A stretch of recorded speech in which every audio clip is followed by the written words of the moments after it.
dongeng, dan legenda. Legenda kolor ijo adalah cerita mistis yang berkembang di berbagai daerah di Indonesia, terutama di Jawa, dan sering dikaitkan dengan makhluk jadi-jadian yang memiliki kekuatan supranatural. Menurut cerita rakyat, kolor ijo bukanlah makhluk gaib murni, melainkan manusia yang menjalani ilmu hitam atau ajian tertentu untuk mendapatkan kekuatan khusus. Orang yang menjadi kolor ijo biasanya memiliki tujuan kriminal, seperti mencuri, merampok, atau bahkan melakukan tindakan asusila terhadap wanita. Makhluk ini dikenal dengan ciri khasnya, yaitu mengenakan celana pendek atau kolor berwarna hijau saat beraksi. Dalam kisah-kisah yang beredar, kolor ijo kerap melakukan ritual tertentu sebelum menjalankan aksinya, seperti mengelilingi rumah korban untuk membuat penghuni rumah tertidur lelap atau tak menyadari kehadirannya. Setelah berhasil membuat penghuni rumah tak sadarkan diri, kolor ijo akan memasuki rumah dengan mudah, mencuri harta benda, dan melakukan pelecehan seksual terhadap wanita yang ada di dalam rumah. Cerita tentang kolor ijo tidak hanya menciptakan ketakutan terhadap pencurian atau perampokan, tetapi juga teror terhadap wanita, baik gadis, ibu rumah tangga, maupun janda. Dalam beberapa versi cerita, ilmu yang dimiliki oleh kolor ijo membuatnya tak kasat mata atau sulit ditangkap oleh orang biasa, bahkan oleh pihak berwenang. Namun, konon, kekuatannya bisa dilumpuhkan oleh orang yang memiliki kemampuan spiritual atau dengan menggunakan jimat-jimat tertentu.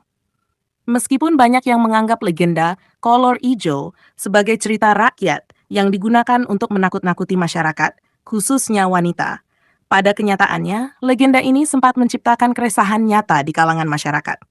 Pada masa-masa tertentu, rumor tentang kemunculan kolor ijo seringkali menyebar luas dan membuat masyarakat merasa waspada. Mereka yang mempercayai legenda ini biasanya melakukan tindakan pencegahan, seperti meletakkan benda-benda tertentu di depan rumah untuk menangkal ilmu hitam, atau bahkan berusaha menangkap pelaku dengan bantuan dukun. Seiring waktu, legenda kolor ijo menjadi bagian dari cerita urban yang menggambarkan rasa takut terhadap kejahatan yang tidak bisa dijelaskan secara rasional. Banyak yang percaya bahwa kisah ini adalah bentuk alegori tentang kejahatan dan ketakutan yang ada dalam masyarakat, serta kepercayaan terhadap ilmu hitam dan supranatural yang masih kental di beberapa daerah di Indonesia. Legenda kolor ijo berkembang di masyarakat dengan berbagai versi dan variasi cerita. Salah satu versi menyebutkan bahwa pelaku yang menjadi kolor ijo mendapatkan kekuatan supranaturalnya dari hasil perjanjian dengan makhluk halus atau melalui ritual-ritual ilmu hitam. Perjanjian ini bisa melibatkan tumbal berupa nyawa manusia atau ritual tertentu yang harus dilakukan secara berkala untuk menjaga kekuatannya. Sebagai imbalan, kolor ijo mendapatkan kemampuan gaib seperti kekebalan fisik, kemampuan untuk menghilang, atau membuat orang-orang di sekitarnya tertidur sehingga aksinya berjalan mulus. Cerita tentang kolor ijo mencerminkan ketakutan masyarakat terhadap kejahatan yang sulit dijelaskan dengan akal sehat, terutama di wilayah pedesaan atau pinggiran kota. Pada era 1980-an dan 1990-an, kisah kolor ijo bahkan menjadi fenomena sosial yang cukup besar, di mana banyak orang di berbagai daerah mengaku melihat sosok ini atau merasa ketakutan dengan kemungkinan serangannya.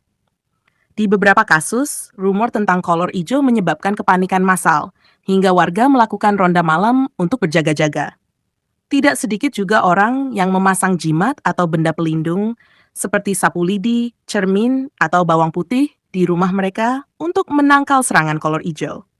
Dalam masyarakat yang sangat mempercayai hal-hal mistis, kolor ijo dianggap sebagai representasi dari bahaya yang muncul dari penggunaan ilmu hitam untuk kejahatan. Namun, di sisi lain, sebagian orang melihat cerita ini sebagai mitos yang diciptakan untuk menutupi kejahatan nyata yang dilakukan oleh manusia biasa.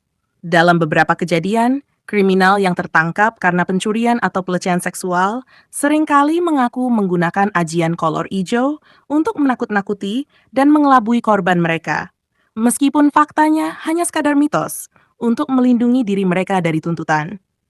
Fenomena kolor ijo juga bisa dilihat sebagai bentuk kritik sosial terhadap ketidakmampuan masyarakat atau aparat hukum dalam menangani kejahatan yang melibatkan kekerasan terhadap wanita.